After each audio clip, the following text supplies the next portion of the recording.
إن الحمد لله نحمده ونستعينه ونستغفره ونؤمن به ونتوكل عليه ونعوذ بالله من شرور أنفسنا ومن سيئات أعمالنا من يهده الله فلا مضل له ومن يضلل فلا هادي له أشهد أن لا إله إلا الله وحده لا شريك له وأشهد أن محمدا عبده ورسوله أما بعد فإن خير الحديث كتاب الله وخير الهدي هدي محمد صلى الله عليه وسلم وشر الأمور محدثاتها وكل محدثة بدعة وكل بدعة ضلالة وكل ضلالة في النار. وقال الله تبارك وتعالى يا أيها الذين آمنوا اتقوا الله حق تقاته ولا تموتن إلا وأنتم مسلمون.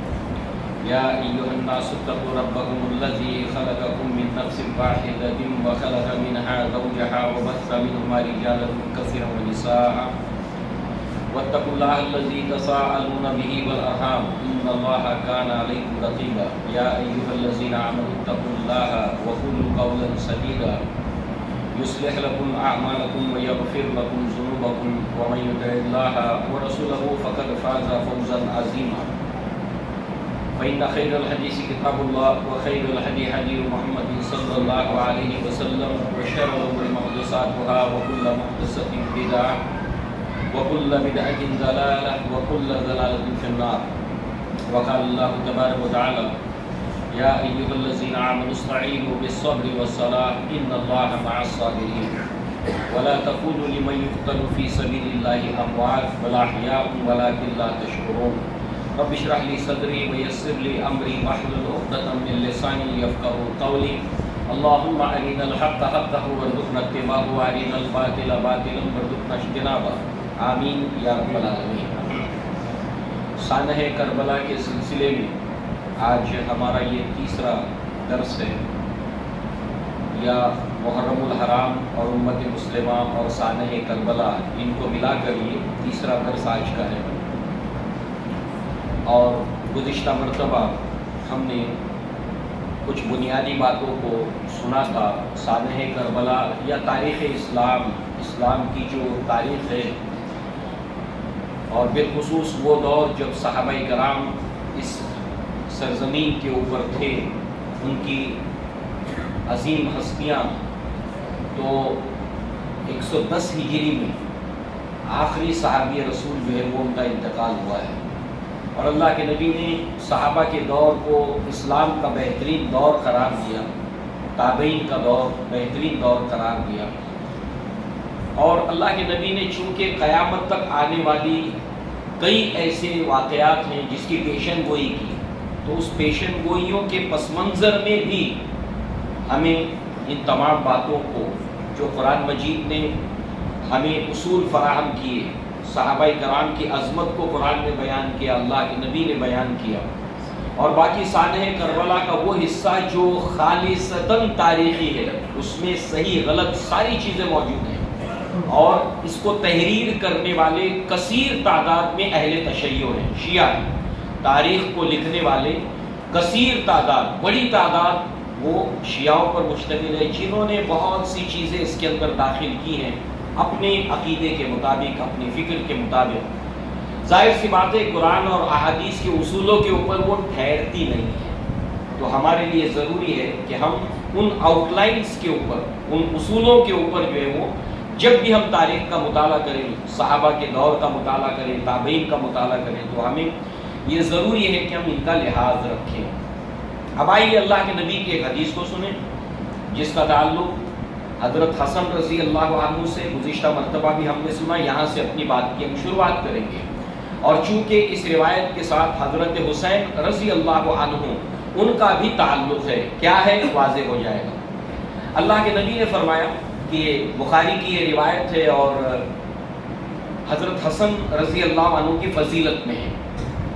آپ نے فرمایا ان ابنی ھذا سید ولعل اللہ یصلح بین الطائفتین عظیمتین من المسلمین، کہ میرا یہ بیٹا یعنی حضرت حسن رضی اللہ عنہ، میرا یہ بیٹا یہ سردار ہے، ھذا سید، یہ سردار ہے، یہ قائد ہے، ولعل اللہ، اور قریب ہے کہ اللہ تبارک و تعالیٰ میرے اس بیٹے کے ذریعے سے مسلمانوں کے دو بڑے گروہوں کے اندر اللہ تبارک و تعالیٰ صلح کرا دے. پھر اس کو کتاب الصلح کے اندر بھی بخاری رحمہ اللہ لائے ہیں کہ صلح کی بہت اہمیت ہے. حتیٰ کہ 3 جگہیں ہیں جہاں پر انسان جھوٹ بول سکتا ہے. ان میں سے ایک جگہ کہ مسلمانوں کے درمیان صلح کرانے کے لیے، چاہے 2 مسلمان بھائی ہوں، چاہے جو ہے مسلمانوں کی 2 جماعتیں ہوں، چاہے مسلمانوں کے 2 خاندان ہوں، ان کے درمیان تنازع کو ختم کرنے کے لیے جو ہے اللہ کے نبی نے اس جگہ پر اس کو جائز قرار دیا. تو ظاہر سی بات ہے کہ یہ صلح کے باب میں بھی بخاری رحمہ اللہ اس کو لائے ہیں. اور 2 بڑے گروہ کے درمیان جو ہے وہ میرا یہ بیٹا جو سردار ہے، اللہ تعالیٰ اس کے ذریعے سے امت کے درمیان صلح کرائے گا مسلمانوں کی 2 جماعتوں کے درمیان. اور پھر جب یہ صلح ہوئی معاویہ بن ابو سفیان رضی اللہ عنہما اور حضرت حسن رضی اللہ عنہ کے درمیان، تو اس کے بعد جو سال قرار پایا صلح کا، اس کو عام الجمع کا سال کہا جاتا ہے، یعنی امت کے اتحاد کا سال. تو وہ جو ایک سلسلہ خلفشار کا چلا تھا، حضرت عثمان ابن عفان کے 12 سالوں میں کا سیکنڈ ہاف، 6 سال کے بعد جب 7واں سال شروع ہوا حتیٰ کہ آپ کی شہادت تک، اور پھر حضرت علی رضی اللہ عنہ کے قریب 5 سال، پورے 5 سال نہیں آپ کے خلاف، یہ سارے کے سارے جو ہے وہ ریشہ دوانیوں کے اندر، اٹھنے والے معاملات کے اندر، جنگ جمل، جنگ صفین، یہ جو ایک سلسلہ دراز تھا وہ بالکل اب ایک سکوت آ گیا. اور 20 سال تک عالم اسلام کے اندر ایک امن و امان کا ماحول ہے، مسلسل استحکام ہے اسلام کا، اور مسلسل اسلام کی توسیع ہو رہی ہے. حتیٰ کہ اسی دور کے اندر ہندوستان کے اندر جو اسلام آیا ہے، وہاں سے، عرب سے، حجاز سے، صحابہ کے دور سے، اس دور کے اندر امیر معاویہ رضی اللہ عنہ کے دور کے اندر ہندوستان کے اندر وہ ایک سلسلہ تھا جو کھیپ تھی، اس کا ایک کڑی جو ہے وہ آپ کے دور کے اندر ہندوستان کے اندر اسلام آیا، دور دور تک اسلام پھیلتا چلا گیا. تو بہرحال یہ اصول. اچھا، حسن رضی اللہ عنہ نے بیعت کی، معاویہ رضی اللہ عنہ کی، تو آپ کے چھوٹے بھائی حسین رضی اللہ عنہ نے بھی بیعت کی، معاویہ رضی اللہ عنہ کی.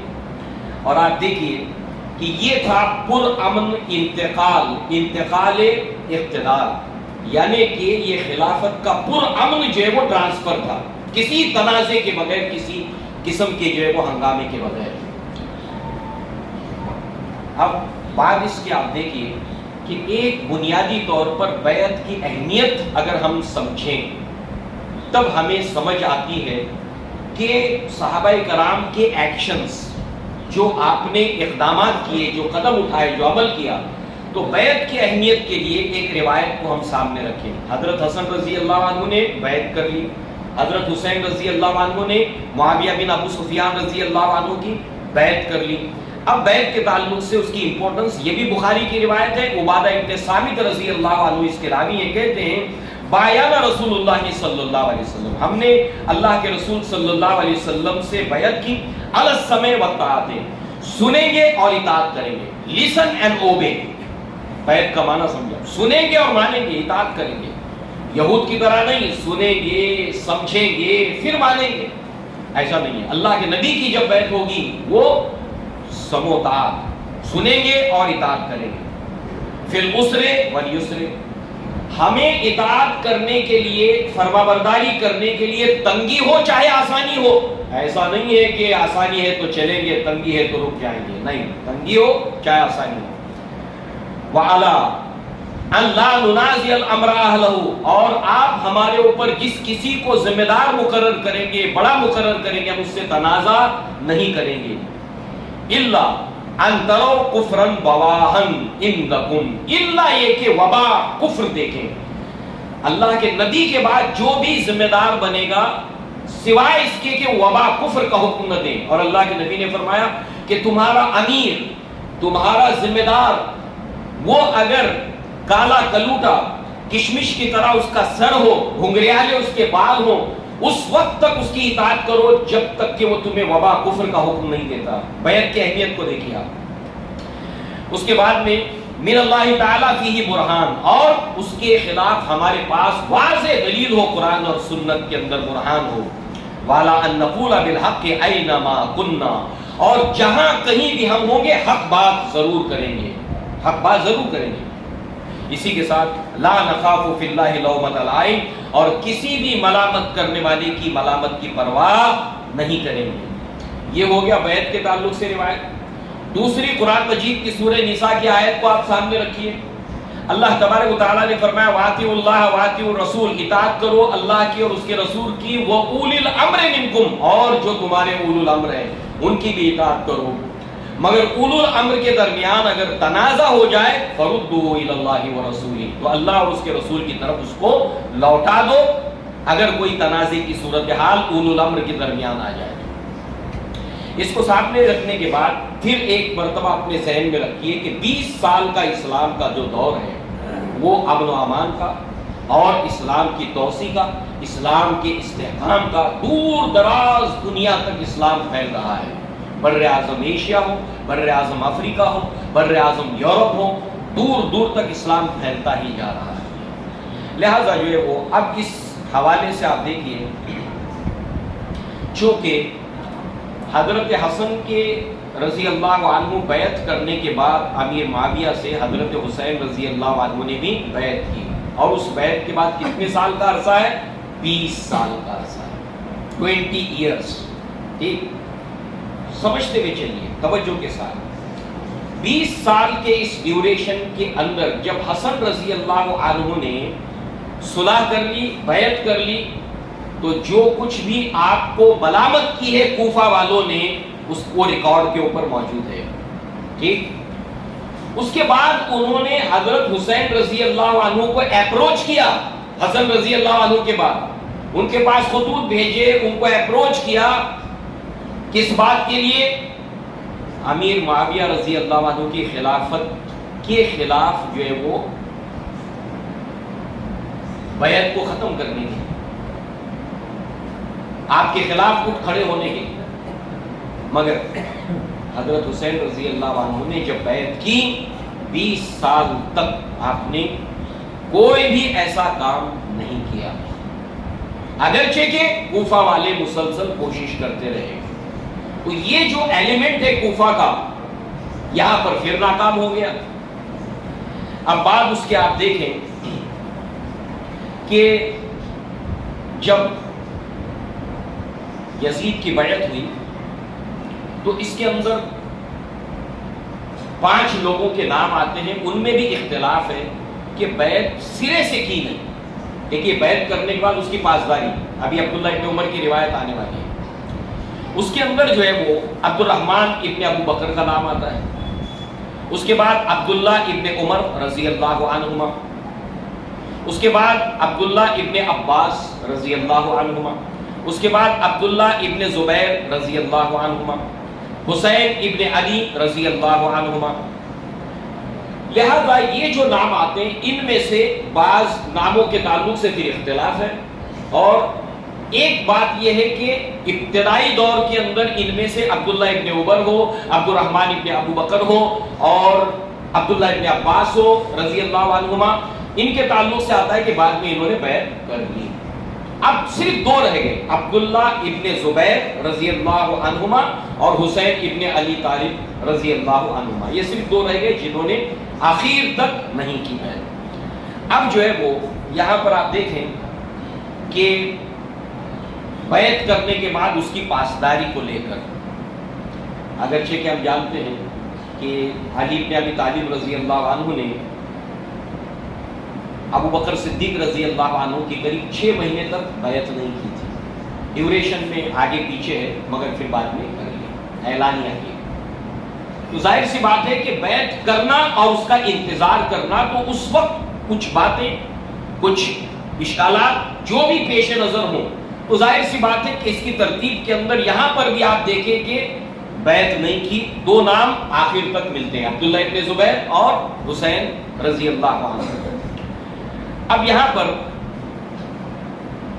معاویہ بن ابو سفیان نے وصیت کی ہے اپنے بیٹے یزید سے، کس بات کی؟ جانے سے پہلے بیعت کے بعد اس دنیا سے جانے سے پہلے کہ وصیت کے اندر آپ نے کہا کہ ہر ایک کے بارے میں بتایا، جیسے جن جن لوگوں نے اس وقت تک بیعت نہیں کی تھی ایک ایک کا نام لے لے کر بتایا کہ یہ معاملہ کیا کریں گے، بعد میں کر لیں گے، بعد میں کر لیں گے، جب عام بیعت ہو جائے گی تو یہ کر لیں گے، یہ کر لیں گے، یہ کر لیں گے۔ رہا سوال حضرت حسین رضی اللہ عنہ کا، تو عراق والے انہیں تمہارے مقابلے میں نکالے بغیر رہیں گے نہیں، یہ بات دھیان رکھنا میرے۔ ابھی ہمارے سامنے کوفہ کا معاملہ آئے گا، کیا کیا انہوں نے کیا ہے کچھ اس سلسلے میں آئے گا۔ اور اگر ایسا ہوا بفرض محال، میں جیسا کہہ رہا ہوں جو اندازہ مجھے، اور ظاہر سے آتے ہو معاویہ بن ابی سفیان بہت دور اندیش تھے، بہت ہی جینیس پرسنالٹی تھی، دور اندیش تھے، بہت ہی مدبر تھے، ذہین و فطین تھے۔ آپ کو معلوم ہے کہ اسلام کا پہلا بحری بیڑا، یعنی کہ جو بحری فوج سب سے پہلے عثمان ابن عفان کے دور خلافت کے اندر 1 سال کا ڈیوریشن دیا تھا عثمان ابن عفان نے کہ مسلمانوں کا بحری بیڑا بنا دو، اس وقت جو ہے وہ 1 سال کا انہیں ڈیڈ لائن دیا تھا عثمان ابن عفان نے، اور 1 سال کے اندر معاویہ بن ابو سفیان رضی اللہ عنہما نے قریب جو ہے وہ 800 سے زائد جہاز جو ہے وہ بحر عرب کے اوپر تیرتے ہوئے نظر آتے تھے۔ یہ آپ کا کارنامہ ہے، پہلا اسلام کا بحری بیڑا معاویہ بن ابو سفیان رضی اللہ عنہ نے قائم کیا۔ لہذا اگر ایسا ہو جائے جیسے میں بتا رہا ہوں، نہ ہو تو اچھی بات ہے، اگر ایسا ہو جائے تمہاری مخالفت اگر وہ کریں اور عراق والے انہیں آمادہ کریں اور تم ان پر قابو پاؤ تو درگزر کرنا، ان سے درگزر کرنا، اس لیے کہ یہ بہت قریبی رشتے کا معاملہ ہے اور ان کا بڑا حق ہے۔ یہ وصیت معاویہ بن ابو سفیان کی اپنے بیٹے یزید کے لیے۔ اب آپ دیکھیے کہ جب بیعت ہو گئی یزید کی تو اہل مدینہ کے اندر سے کچھ بیعت توڑنے کی باتیں اٹھی۔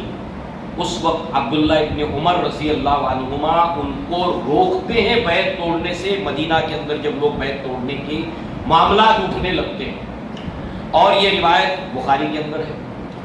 یہاں پر آپ دیکھیے کہ آپ عبداللہ ابن عمر نصیحت کرتے ہیں اس ماحول کو دیکھتے ہوئے، صحابی رسول ہیں، عمر ابن الخطاب کے بیٹے ہیں، اور یہ روایت بتاتی ہے کہ آپ بیعت کر چکے ہیں۔ آپ کہتے ہیں کہ انی سمیعت النبی صلی اللہ علیہ وسلم یقول ينصب لكل غادر لواء یوم القیامہ وإنا قد بايعنا هذا الرجل مراد یزید، ان کی بیعت کا ذکر کر رہے ہیں، بیع اللہ ورسولہ وإنی لعالم غدرا اعظم من ان یبايع رجل على بیع اللہ ورسولہ ثم ينصب له القتال وإنی لا أعلم أحدا منكم خلعه ولا بايع في هذا الأمر إلا كانت الفیصلہ بینی وبینہ۔ آپ کہتے ہیں کہ میں نے اللہ کے نبی صلی اللہ علیہ وسلم سے سنا کہ ایک مرتبہ عہد اور قول و قرار کرنے کے بعد جو اس کے خلاف ورزی کرے گا، وعدہ خلافی کرے گا، قیامت کے دن جو ہے وہ اس کے لیے جو ہے وہ جھنڈا خیانت کا اس کے ساتھ میں نصب کیا جائے گا کہ انہوں نے خیانت کی ہے، اس کا جھنڈا نصب کیا جائے گا۔ لہذا ہم نے کہتے ہیں کہ وَإِنَّا قَدْ بَايَعْنَا، ہم لوگوں نے بیعت کی ہے، حاضر رجول مراد یزید بن ابو سفیان رضی اللہ عنہ، تو ہم نے بیعت کی ہے اس شخص کی، لہٰذا یہ بیع جو ہے وہ اللہ اور اس کے رسول کے مطابق ہے، اللہ اور اس کے رسول کے مطابق ہے، لہٰذا میں نہیں جانتا کہ یہ اگر اس میں بدعہدی کی گئی تو یہ بہت بڑی بدعہدی ہوگی، اور ایسی صورت میں جو ہے وہ یہاں پر ان کے خلاف ورزی کرنا یہ بہت بڑا گناہ ہوگا۔ اور پھر اگر ایسا ہو جائے تم میں سے جو کوئی ایسا کرے گا تو پھر وہ سن لے کہ اس کا میرے ساتھ میں کوئی واسطہ اور تعلق نہیں ہے۔ بیعت کرنے کے بعد توڑنے کی بات اگر ہے، کون ہے یہ؟ صحابی رسول ہے، اور صحابہ کرام کی ایک بڑی جماعت ہے جو بیعت کر چکی ہے اور بیعت پر قائم رہی ہے۔ اختلاف ہے جنہوں نے نہیں کی اب تک، اور ان کے پاس ایک شرعی عذر ہے نہ کرنے کے لیے وجہ ہے، وہ آگے ہم دیکھیں گے۔ لہٰذا اس نسبت سے جو ہے وہ آپ دیکھیں کہ بیعت کی اہمیت کو ہم نے دیکھا، ابن عمر رضی اللہ عنہما کی وصیت کو ہم نے دیکھا ابھی اس روایت کے اندر۔ اہل عراق نے معاویہ بن ابو سفیان کے دور کے اندر حسین رضی اللہ عنہ کے پاس خطوط بھیجے، مگر آپ نے بیعت کرنے کے بعد کوئی ایسا خلاف کام نہیں کیا، بدعہدی نہیں کی۔ مگر یہاں پر کیس کیا ہے؟ آپ نے بیعت ابھی تک کی ہی نہیں ہے۔ وہاں پر بیعت کی تھی، بدعہدی آپ نے 20 سالوں تک نہیں کی، اہل عراق کی طرف سے باتیں آتی رہی، مگر یہاں پر آپ نے ابتدا ہی سے بیعت نہیں کی۔ اسٹینڈ کیا تھا؟ وجہ کیا تھی؟ اور جو ابتدا میں بیعت نہیں کیے تھے ان کا بھی اسٹینڈ کیا تھا مجموعی طور پر، وہ باتیں آج انشاءاللہ ہمارے سامنے آئیں گی۔ بہرحال اس طریقے سے جو ہے وہ آپ دیکھیں کہ والی مدینہ ان کے پاس یزید نے پیغام بھیجا کہ حسین رضی اللہ عنہ کی بیعت دی جائے، اور یہ بھی یہاں سے لے کر مدینہ سے لے کر جب کربلا پہنچے اس وقت تک جو جنبانی ہم کو ملتی ہے اس کے اندر اسی بات کے اوپر زور دیا یزید نے کہ بیعت لی جائے ان کی، اس کے علاوہ کسی چیز کے لیے کوئی ایسی چیز نہیں ملتی ہے، بیعت لی جائے۔ لہذا جو ہے وہ آپ دیکھیں کہ والی مدینہ نے آپ کے سامنے بات رکھی، عبداللہ ابن زبیر کے سامنے بات رکھی، اور جو اس وقت بیعت نہیں کیے تھے کہ آپ بیعت کر لیں، تو اس وقت جو ہے وہ حسین رضی اللہ عنہ نے کہا کہ میں ایسے اکیلے میں بیعت نہیں کروں گا، اور نہ ہی یہ مناسب ہے، نہ تم اس سے اتفاق رکھو گے کہ میں اکیلے میں بیعت کروں۔ لہٰذا جب عام صبح کے اندر جب بیعت ہوگی سارے لوگوں کی تو سب کے سامنے میں کروں گا۔ اس کے بعد جو ہے وہ دوسرے دن روایات ہم کو ملتی ہے، ریکارڈ ہم کو ملتا ہے کہ یہ کچھ دنوں تک بیعت کا اہتمام اور بندوبست ہو نہیں سکا مدینہ کے اندر، اور حسین رضی اللہ عنہ نے مدینہ سے مکہ کی طرف سفر کیا۔ یہ پہلی آپ کی جو ہے وہ یہ کوفہ کی طرف جانے کے لیے یا عراق کی طرف جانے کے لیے یہ پہلا سفر آپ کا کہ آپ نے مدینہ سے مکہ کا سفر کیا، فرسٹ اسٹیج۔ اب جو ہے وہ بیعت نہ کرنے کی وجوہات کیا تھیں؟ جتنے بھی لوگوں نے ابتدا میں بیعت نہیں کی تھی بحیثیت والی کے، جب آپ نے امیر معاویہ رضی اللہ عنہ نے جب اپنی زندگی ہی کے اندر اپنے بعد ولی عہد کے تحت اپنی زندگی میں ولی عہد کے تحت جو ہے وہ بیعت لینی چاہیے، اس وقت ایک فہرست تھی، پھر آپ کے انتقال کے بعد اس کے اندر، اور جو اعتراض تھا، جو آبجیکشن تھا جس بات کے اوپر بیعت نہ کرنے کے لیے، ان میں نمبر 1 پوائنٹ نمبر 1، اور یہ سب کا یہی اس کے اندر جو ہے وہ یہ جو اعتراض تھا وہ یہی تھا۔ نمبر 1 یہ ہے کہ یہ اسلام کے اندر قیصریت کی بنیاد ڈالی جا رہی ہے۔ قیصر و کسریٰ کے اندر جیسے ہوتا تھا کہ بادشاہ جو ہوتا تھا وہ اپنے بعد اپنے بیٹے کا نامزدگی کرتا تھا، تو یہ پہلا پوائنٹ تھا کہ یہ اسلام کے اندر قیصر اور جو ہے وہ اس کی جو ہے وہ ابتدا ہو رہی ہے، اور ظاہر سی بات ہے کہ وہ کیا ہے کہ باپ کے بعد بیٹا جو ہے وہ حکومت کو سنبھالے، اور خلفائے راشدین نے جس طرز کے اوپر کیا اس کے طرز کے مطابق یہ نہیں ہے۔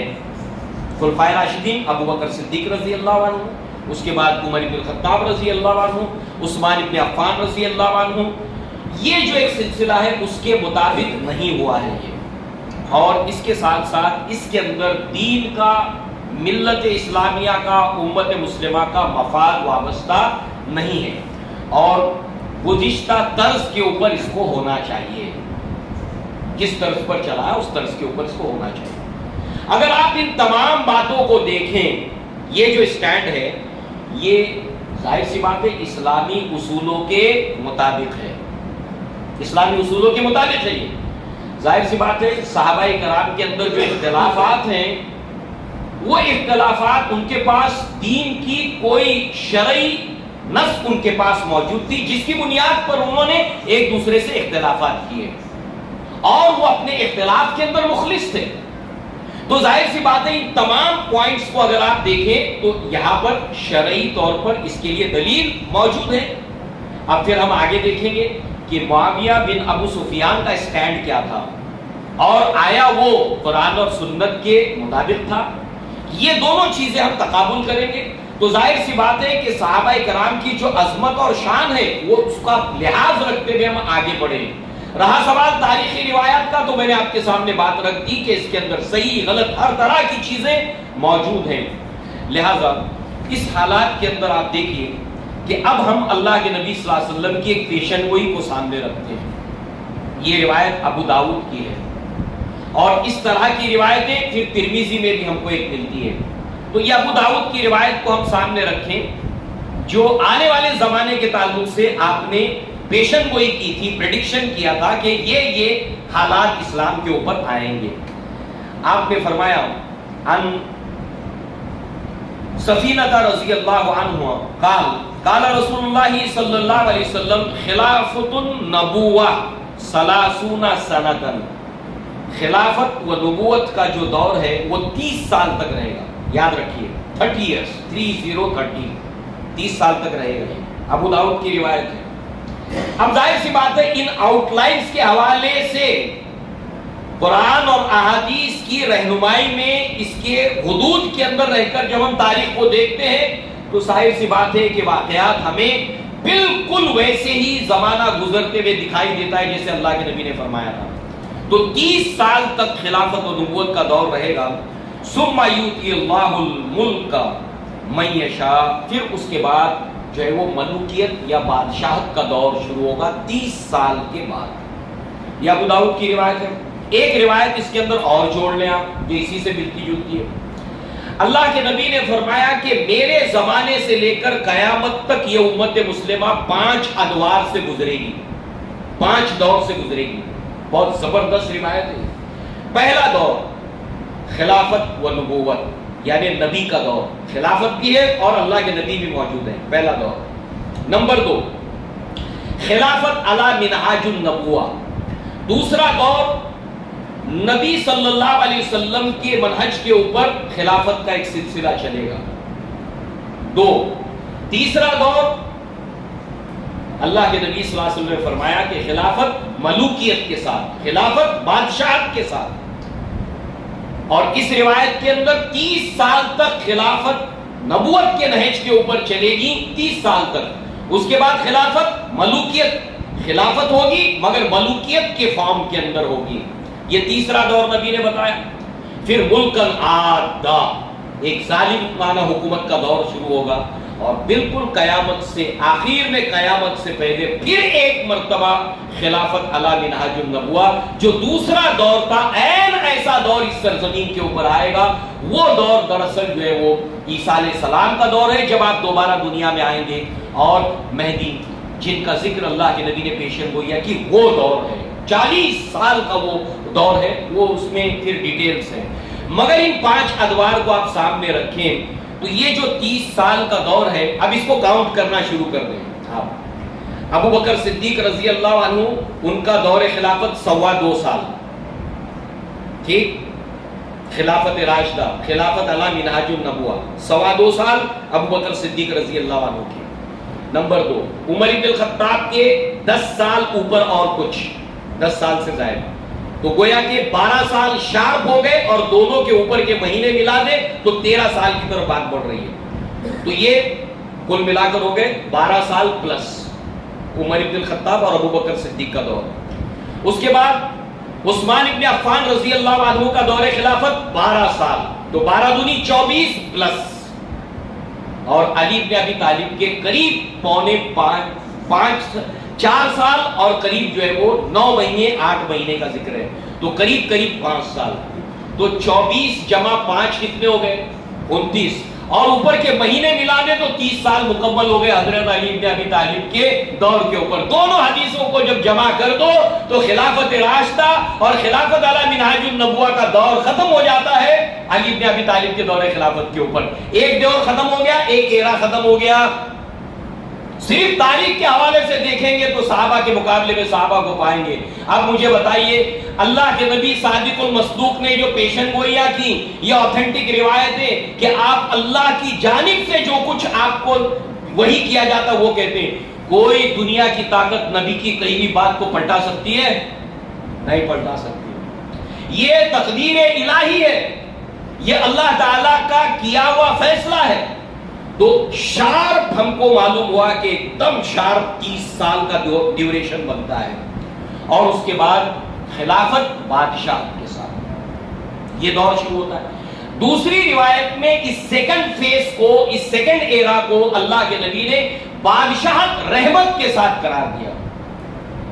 بادشاہت رحمت، بادشاہت خلافت، یہ دو اصطلاحات احادیث کے اندر ہم کو ملتی ہے۔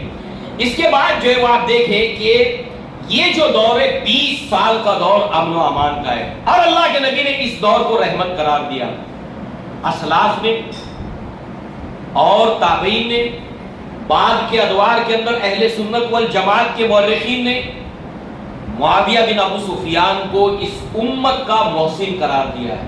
20 سال تک امن و امان کا ماحول ہے، اور یہ امن و امان کے ماحول کے اندر رول کس کا ہے؟ امیر معاویہ رضی اللہ عنہ، حسن رضی اللہ عنہ، جنہوں نے صلح کی، امن و امان کا حال، اور حسین رضی اللہ عنہ نے بھی بیعت کی۔ یہ جو آپ دیکھیں کہ 30 سال کے بعد کا دور جو شروع ہوتا ہے امیر معاویہ رضی اللہ عنہ کا، جو بادشاہ خلافت، بادشاہ رحمت، نبی صلی اللہ علیہ وسلم کے پریڈکشن کے مطابق۔ اب جو ہے وہ آپ کا جب 20 سال کا دور گزر گیا، معاویہ بن ابو سفیان بوڑھے ہو گئے، کمزور ہو گئے، تو ان کے جو گفتگو ہے صحابہ کرام کے ساتھ، اس میں مغیرہ ابن شیبہ رضی اللہ عنہ کا آپ کو مشورہ دینا ہے۔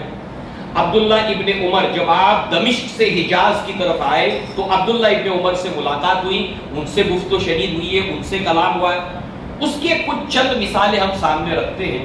اس میں دیکھیے کہ سب سے پہلی چیز جو ہے وہ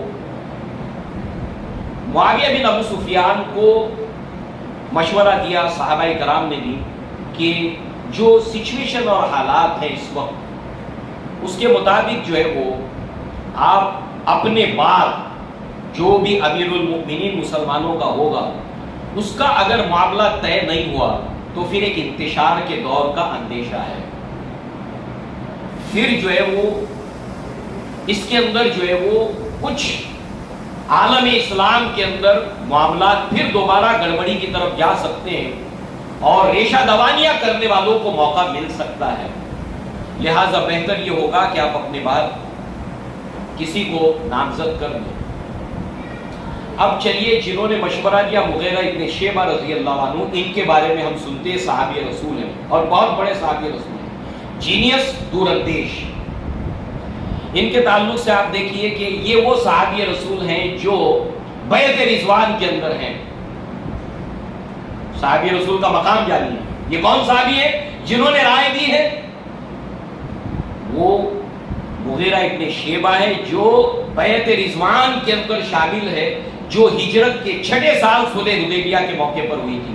1400 صحابہ نے بیعت کی تھی، اور ان صحابہ کے بارے میں قرآن نے کیا کہا؟ اور ان 1400 صحابہ میں کی بڑی جماعت تھی جو اس وقت موجود تھی، جنہوں نے جو ہے وہ معاویہ بن ابو سفیان کے بیعت کی، اور اس کے ساتھ ساتھ یزید کی بھی بیعت کی۔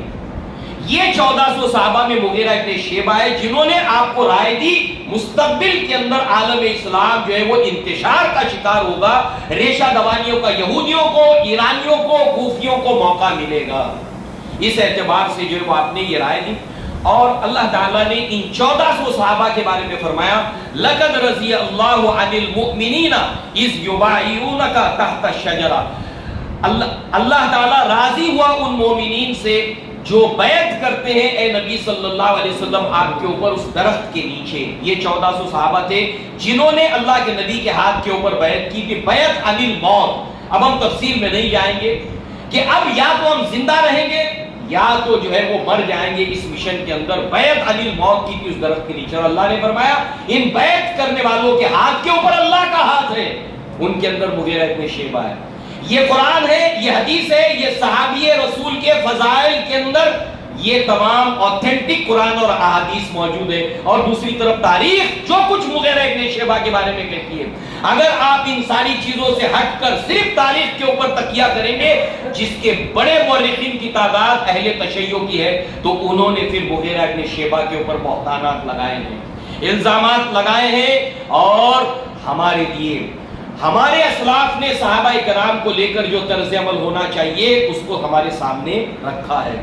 یہ صحابی رسول مغیرہ ابن شیبہ. مزید اور ان کے بارے میں سنیے آپ.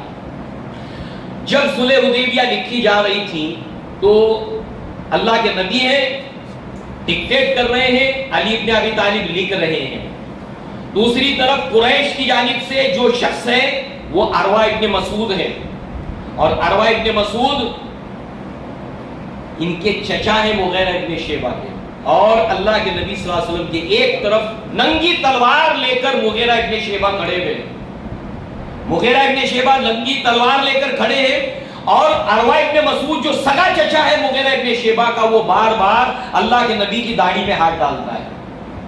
اور جو ڈائیلاگ اس نے کیے، یعنی حوصلے کو پست کرنے کے لیے، جس کو آپ کہتے ہیں سائیکولوجیکل وارفیئر، یعنی صحابہ کا حوصلہ توڑنے کے لیے اللہ کے نبی صلی اللہ علیہ وسلم کے جو ہے وہ جو حرکتیں کر رہا تھا کہ داڑھی میں ہاتھ ڈالتا تھا عروہ ابن مسعود، اور کہتا تھا اللہ کے نبی سے کہ یہ جو آپ لے کر آئے 1400 صحابہ تھے، یہ جو آپ لوگوں کو لائے ہیں قریش کے خلاف جمع کر کے، کہ یہ قبیلے کے کچھ، وہ قبیلے کے کچھ، آپ کا خیال ہے کہ یہ جو ہے قریش کے سامنے ٹک سکیں گے؟ جب مقابلہ ہوگا تو یہ سب بھاگ کھڑے ہوں گے. تو اس وقت ابو بکر صدیق رضی اللہ عنہ نے بہت کرارا جواب دیا تھا اس وقت. اب ہم اس کی تفصیل میں نہیں جائیں گے. ادھر ابو بکر صدیق بھی کھڑے، علی ابن ابی طالب لکھ رہے ہیں، مغیرہ ابن شیبہ تلوار لے کر کھڑے، اور جب داڑھی میں ہاتھ جاتا ہے، تلوار کو عروہ ابن مسعود اپنے چچا کے ہاتھ کے اوپر رکھ کر اس تلوار کے کندے کو نیچے کر دیتے ہیں. ہاتھ نیچے کرو، نبی کے داڑھی مبارک پہ ہاتھ مت ڈالو. ایک بار ہو گیا، دو بار ہو گیا، پھر اس کے بعد میں وارننگ دی کہ اب اس کے بعد اگر تمہارا ہاتھ اٹھا اللہ کے نبی صلی اللہ علیہ وسلم کی داڑھی مبارک کی طرف، تو پھر تمہارا ہاتھ کندھے پہ بچے گا نہیں. خبردار جو آج اس کے بعد ہاتھ ہے. سگے چچا کے خلاف یہ معاملہ ہے. اللہ کے نبی کی محبت کے اندر یہ ہے مغیرہ ابن شیبہ رضی اللہ عنہ. لہذا اس کے بعد جو ہے وہ ہوتا یہ ہے کہ عروہ ابن مسعود پوچھتا کہ یہ کون ہے؟ اللہ کے نبی کہتے ہیں تمہارا بھتیجا ہی ہے. بہرحال وہ تفصیلی قصہ یہ ہے مغیرہ ابن شیبہ. اس کے بعد آپ دیکھیے کہ اللہ کے نبی نے اپنے دور کے اندر سن 9 ہجری کے اندر طائف کے اندر جو لات کا بت خانہ تھا، لات، ہبل، عزا، یہ جو سب بت تھے، اس کا بت خانہ جو تھا وہ طائف کے اندر تھا. تو 9 ہجری کے اندر اللہ کے نبی نے 2 صحابہ کرام کو اس بت خانے کی جو ہے وہ اس کو مسمار کرنے کے لیے 2 صحابہ کو بھیجا. اس کے اندر جو ہے وہ 2 میں سے ایک صحابی رسول تھے مغیرہ ابن شیبہ رضی اللہ عنہ. دیکھتے جائیے. اس کے بعد جو ہے وہ غزوہ تبوک میں آپ شریک تھے. کتنا بڑا امتحان تھا غزوہ تبوک، اس کے اندر آپ شریک تھے. اس کے ساتھ ساتھ بحرین کے آپ گورنر ہوئے. بحرین کا گورنر آپ کو بنایا گیا، بصرہ کا گورنر آپ کو بنایا گیا ابو بکر صدیق کے دور خلافت میں. عمر ابن الخطاب بڑے بڑے عہدوں کے اوپر ہے. کوفہ کے گورنر بھی آپ رہے، اور کوفہ والوں کو اچھی طرح آپ جانتے تھے.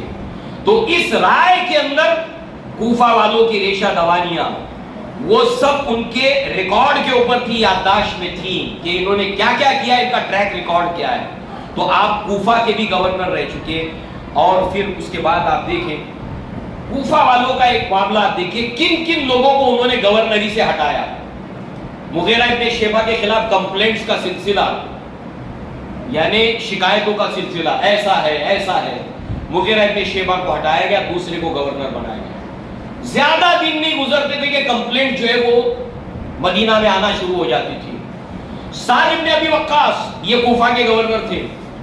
ان کو 2 مرتبہ جو ہے وہ گورنری سے ہٹانے کے لیے بار بار مدینہ کے اندر ریشہ دوانیاں کے. ریکارڈ دیکھیے آپ، تفصیل میں جائیں گے تو بہت کچھ ہے. صرف ایک ٹاپک کے اوپر آپ اگر اسٹڈی کریں گے کہ کوفہ والوں نے کتنے گورنروں کی کمپلینٹس کی اور ان کو بار بار جو ہے وہ جھوٹی شکایتیں کر کر کے اور آپ کو معلوم ہے سعد بن ابی وقاص کون ہے؟ سعد بن ابی وقاص عشرہ مبشرہ میں سے، ان کو 2 مرتبہ گورنری سے کوفہ کے اتارنے کی انہوں نے کوشش کی ہے، جھوٹے الزامات لگا کر۔ ایک تو یہ نماز ٹھیک سے نہیں پڑھاتے ہیں، یہ بہتان لگایا، اور آپ کے پاس صرف لباس کی قلت تھی، دھوتے تھے اسی کو سکھاتے تھے، عمر بن الخطاب میں کے زمانے میں ان کی کمپلینٹ تھی۔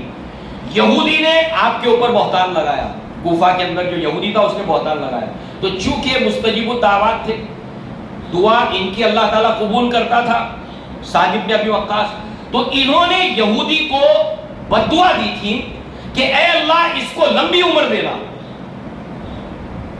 اور اس کو رسوا کرنا۔ تو یہ جو یہودی تھا اتنا بوڑھا ہو گیا تھا، اتنی لمبی عمر اس نے پائی تھی کہ اس کی پلکیں جو تھیں وہ ڈھل کر آنکھوں کو ڈھانپ دیتی تھی، یہ پلکیں۔ یہ بددعا تھی آپ کی، مستجیب الدعوات تھے۔ اور اس کے بعد اس بڑھاپے میں بھی وہ لڑکیوں کو چھیڑتا تھا، اور وہ مذاق ایسا بن گیا تھا، اتنا لوگ اس کا مذاق بناتے کہ ہنسی اور مذاق بن گیا تھا وہ۔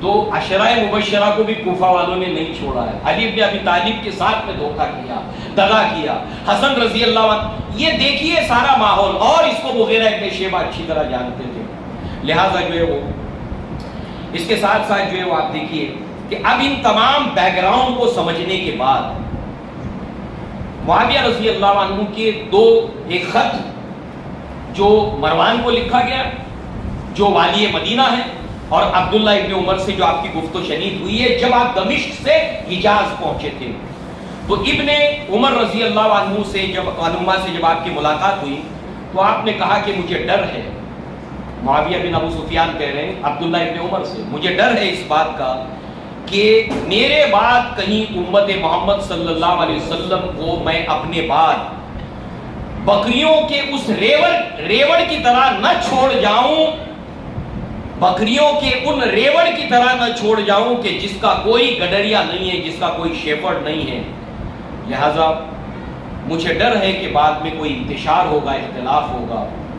تو اس اندیشے کو آپ نے ظاہر کیا تھا، اور اس طریقے سے آپ دیکھیے کہ آپ نے مروان کو خط لکھا جو والی مدینہ تھا، میری عمر بہت ہو گئی ہے، ہڈیاں گھل چکی ہیں، اور ڈر ہے کہ میرے بعد امت اختلاف میں نہ پڑ جائے، تو ضروری میں سمجھتا ہوں کہ کسی آدمی کو میں مقرر کر دوں مسلمانوں کا جو ہے وہ والی بنا کر، اور میں یہ کام اہل مدینہ کے مشورے کے بغیر نہیں کر سکتا، تو تم مدینہ کے والی مدینہ ہو، تو لہٰذا میری یہ بات تم مدینہ والوں کے سامنے پیش کرنا، اور پیش کرنے کے بعد وہ کیا کہتے ہیں مجھے آگاہ کرنا۔ یعنی معلوم ہوا معاویہ بن ابو سفیان اپنے بعد فکر مند تھے، حالات بدل چکے تھے۔ اب اللہ کے نبی کے زمانے سے لے کر یہ جو دور ہے جس کے اندر 60 سال گزر گئے ہیں، نبی کے بعد 60 سال گزر گئے، ظاہر سی بات ہے حالات جو بدلے ہیں وقت کے ساتھ ساتھ، نیو کمرز جو اسلام میں داخل ہوئے ہیں اس ایلیمنٹ کو بھی اس کے اندر شامل کرنا ان حالات کو ضروری ہے کہ حالات بدلے تھے۔ نیو کمرز اسلام کے اندر بہت بڑی دنیا جو غیر عربی تھی، عجمی تھی، اسلام میں داخل ہو چکی تھی، اور یہ ایلیمنٹ نبی کے زمانے سے اس کو ہمیں دیکھنا ہوگا، تاکہ اس ایلیمنٹ کو سامنے رکھتے ہوئے یہودی سازش، کوفہ والوں کا طرز عمل اور یہ تمام باتوں کو سامنے رکھیں گے، تب ہم جو ہے وہ صحیح طور پر بات کو سمجھ سکیں گے۔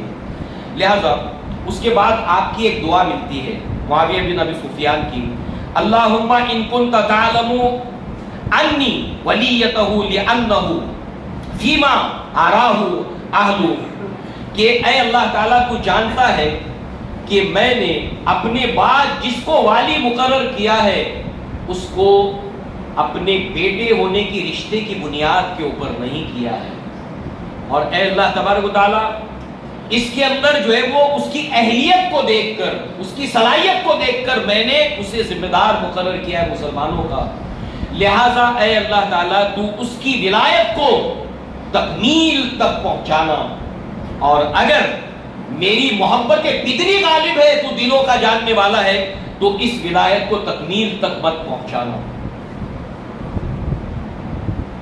لہذا جو ہے وہ آپ دیکھیے ابن خلدون رحمہ اللہ نے بہت زبردست اپنے مقدمے کے اندر اس ٹاپک کے اوپر بحث کی ہے، اس کا تھوڑا سا حصہ ہم اپنے سامنے رکھیں۔ آپ کہتے ہیں کہ خلافت کے معنی ہے امت کی دینی، ان کی دنیاوی مصالح یعنی مصلحت، ان کا فائدہ، یہ پیش نظر رکھنا امیر المؤمنین کی ذمہ داریوں میں سے ہے۔ اپنے بعد امت مسلمہ کی فکر کرنا یہ ذمہ داری ہے امیر المؤمنین کی، ان کی نگرانی، ان کی حفاظت، یہ اس کا اخلاقی فریضہ ہے اپنے بعد، اور اپنی موت کے بعد اس کے تعلق سے وہ فکر کرے۔ اب اس کے تعلق سے آپ دیکھیں ابو بکر صدیق نے فکر کی کہ نہیں کی؟ کہ صحابہ کرام کو بلایا، عشرہ مبشرہ کو بلایا، پوچھا عمر بن الخطاب کے بارے میں تمہاری کیا رائے ہے؟ ہر ایک سے پوچھا، سب نے جو رائے دی پازیٹیو، ایکسپٹ ایک بات کے علاوہ، اور بیعت کے اندر کیا ہے؟ ہم جہاں کہیں ہوں گے حق بات کہیں گے ضرور۔ انہوں نے ایک بات کہی کہ ان کا باطن ان کے ظاہر سے بہت اچھا ہے، ظاہر جتنا اچھا ہے اس سے کہیں زیادہ عمر بن الخطاب کا باطن اچھا ہے۔ ایک چیز کا اندیشہ پیش کیا گیا، وہ یہ ہے کہ مزاج میں سختی بہت ہے، مزاج میں سختی بہت ہے آپ کی، لہذا ابو بکر صدیق نے کہا کہ اللہ تبارک تعالیٰ جب ذمہ داری آئے گی تو سختی نرمی میں بدل جائے گی۔ اور عمر بن الخطاب دعا کیا کرتے تھے، اللہ مجھ میں تھوڑا سختی ہے تو میرے اندر نرمی پیدا فرما۔ معلوم ہوا کہ جب ایک انسان سخت ہوتا ہے، ذمہ داری آتی ہے تو اس میں نرمی آنے لگتی ہے۔ تو آپ دیکھیے ابو بکر صدیق نے اپنے بات فکر کی کہ نہیں کی؟ امت کی فکر کی، اور پھر تنہائی کے اندر عمر بن الخطاب کو امت کو لے کر وصیت کی۔ آگے بڑھیے، علامہ ابن خلدون کیا کہتے ہیں؟ امیر المؤمنین کی ذمہ داریوں میں سے ہے، اس کے اخلاقی فریضے میں سے ہے کہ امت کی فکر اپنے بات کرے وہ۔ اس کے بعد عمر بن الخطاب کا دور آیا، آپ نے کیا کیا؟ بدری صحابہ جو عشرہ مبشرہ میں سے 6 صحابہ ہیں ان کو جمع کیا۔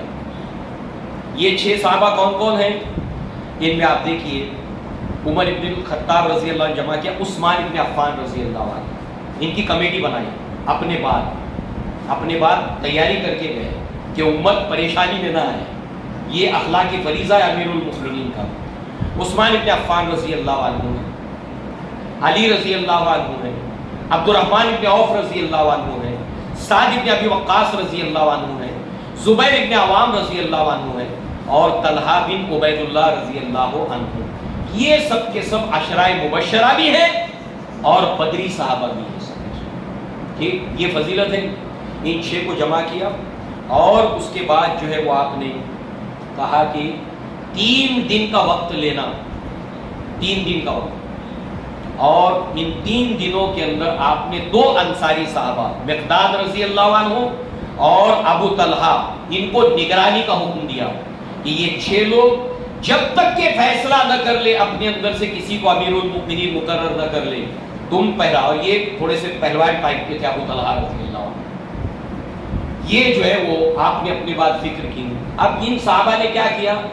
3 لوگوں نے کہا کہ دیکھو 6 لوگ ہیں تو اس میں یہ ہوگا کہ اختلاف رائے ہو جائے گا، ڈفرنس آف اوپینین ہوگا، تو ہم لوگ 3 لوگ اس میں سے دستبردار ہو جاتے ہیں۔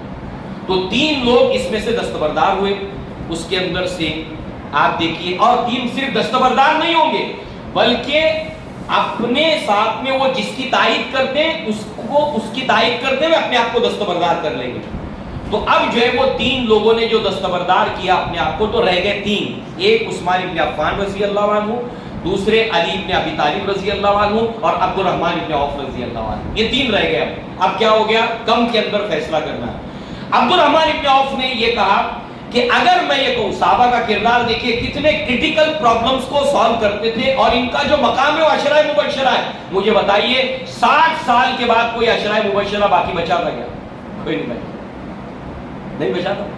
بدری صحابی ان میں سے بہت کم رہ گئے تھے، لہذا جو ہے وہ آپ دیکھیے کہ آپ نے جو ہے وہ یہ کہا عبد الرحمن بن عوف نے کہ میں اگر آپ دونوں میں سے کسی ایک کو ڈکلیئر کروں اپنے آپ کو دستبردار کرتے ہوئے، میں اپنے آپ کو الگ کرتا ہوں اس سے، اور اس طرح کہ میں آپ دونوں میں سے جس کا بھی نام لوں گا کیا آپ دونوں متفق ہوں گے؟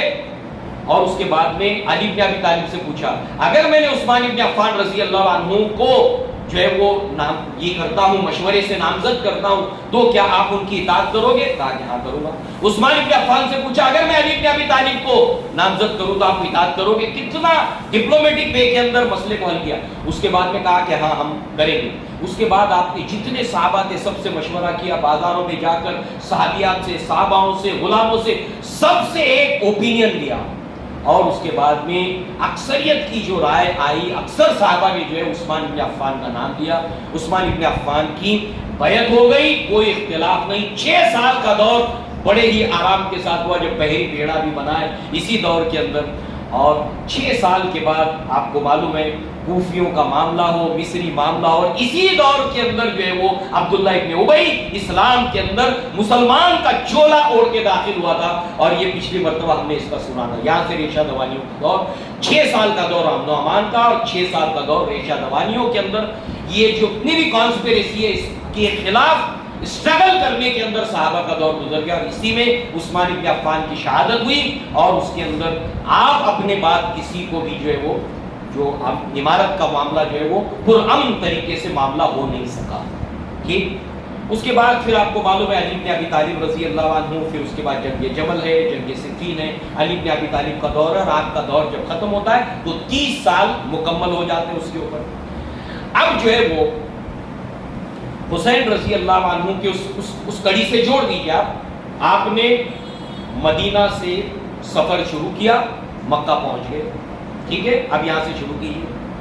مکہ پہنچ گئے، مکہ جانے کے بعد یہ 60 ہجری کی بات ہے، شعبان کی 4 تاریخ کو آپ سن 60 ہجری میں مدینہ سے مکہ پہنچ گئے۔ مکہ پہنچنے کے بعد ابھی آپ پہنچے کہ خبریں دور دور تک پھیل جاتی ہیں اور کوفہ پہنچ جاتی ہیں، اور وفود کا سلسلہ کوفہ سے عراق سے آنے کا سلسلہ شروع ہو جاتا ہے، اور قریب اس کم سے کم ڈیوریشن کے اندر 150 خطوط کے ساتھ یکے بعد دیگرے وفود آتے گئے کہ آپ آئیے۔ حضرت حسین رضی اللہ عنہ نے بیعت نہیں کی ہے، اسٹینڈ آپ کا ہم نے دیکھ لیا، معاویہ رضی اللہ عنہ کا اسٹینڈ ہم نے دیکھ لیا، مغیرہ ابن شیبہ کی رائے ہم نے دیکھ لی، ساری چیزوں کو آپ دیکھیے کہ دونوں ہی اپنی جگہ پر الصحابۃ کلھم عدول کا جو ضابطہ محدثین نے پیش کیا اس کے اوپر نظر آتے ہیں، اپنے اپنے موقف کے اوپر، دلائل دونوں کے پاس موجود ہیں، اور دلائل کے ساتھ صریح نص کے ساتھ اختلاف ہے، لہذا جو ہے وہ آپ دیکھیں کہ خطوط کا سلسلہ جاری ہے، قریب 150 پونے 200 لیٹرز وفود کے ساتھ پہنچے کہ آپ چلے آئیے کوفہ، اور اس کے بعد جو ہے وہ حسین رضی اللہ عنہ جانے سے پہلے اپنے چچازاد بھائی مسلم بن عقیل رضی اللہ عنہ علی بن ابی طالب کے سگے بھائی ہیں، تو عقیل کے بیٹے مسلم بن عقیل کو آگے روانہ کرتے ہیں اپنے چچازاد بھائی کو کہ جاؤ کوفہ کا معاملہ دیکھو، اور مسلم بن عقیل کے ساتھ 2 کوفی ہیں، تو یہ کل 3 لوگوں کا قافلہ کوفہ کی طرف نکل پڑتا ہے، وہاں کے حالات کا جائزہ لینے کے لیے، سمجھنے کے لیے کہ حالات کیا ہیں۔ مسلم بن عقیل کوفہ پہنچ گئے، حسین رضی اللہ عنہ اس وقت مکہ میں ہیں، اور اس وفد کو چھوٹے سے یہ کہا کہ جب مسلم بن عقیل میرے پاس خبر پہنچائیں گے تب میں پہنچوں گا کوفہ۔ اب اس کے بعد یہاں پر اتنی بات آپ سمجھ لیں کہ کوفہ سے مسلم بن عقیل جو ہے وہ تمام حالات کا جائزہ لینے کے بعد وہاں کے اس وقت جو امیر ہیں یا کوفہ کے گورنر ہیں وہ نعمان بن بشیر رضی اللہ عنہ، یہ صحابی رسول ہیں، یہ صحابی رسول ہیں نعمان بن بشیر رضی اللہ عنہ، اور کوفہ کے گورنر ہیں، ان کو معلوم ہو جاتا، اور یہ کب سے گورنر ہے؟ معاویہ رضی اللہ عنہ کے دور سے گورنر ہیں یہاں کے، ان کو خبر لگ جاتی ہے، یہ جتنے کوفہ کے لوگ ہیں ان کو جمع کر کے کہتے ہیں کہ یہ کام تم مت کرو جو تم کرنے جا رہے ہو، کوفہ والوں سے مخاطب ہو کر کہتے ہیں یہ کام جو تم کرنے جا رہے ہو مت کرو، ان کو بھی ریکارڈ معلوم ہے کوفہ والوں کا، مت کرو یہ کام، وارن کرتے ہیں، سمجھاتے ہیں ان کو، مگر کوفہ والے ریشہ و دوانیوں سے باز آنے کے لیے تیار نہیں ہیں۔ بہرحال جو ہے وہ مسلم بن عقیل نے یہاں کے حالات دیکھے، اور آن دا بہاف آف حسین رضی اللہ عنہ کئی لوگوں نے بیعت کی مسلم بن عقیل سے، حسین رضی اللہ عنہ کے آن دا بہاف آف.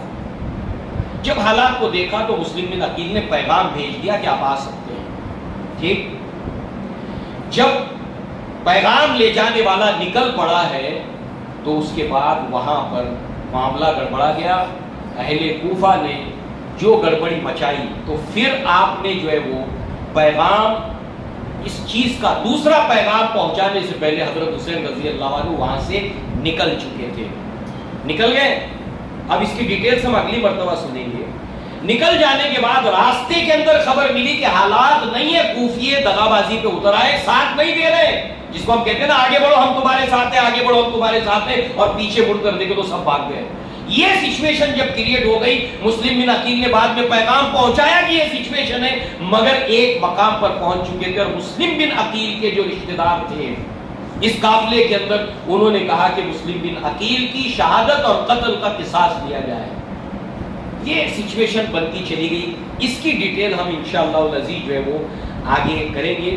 مگر اس کے ساتھ ساتھ یکے بعد دیگرے گورنرز کوفہ کے اندر اٹھنے والی بغاوت کو کچلنے کے لیے یزید نے وہاں پر یکے بعد گورنرز وہاں پر تبدیل ہوتے رہے. اس کی بھی ڈیٹیلز ہم وہاں پر آگے دیکھیں گے.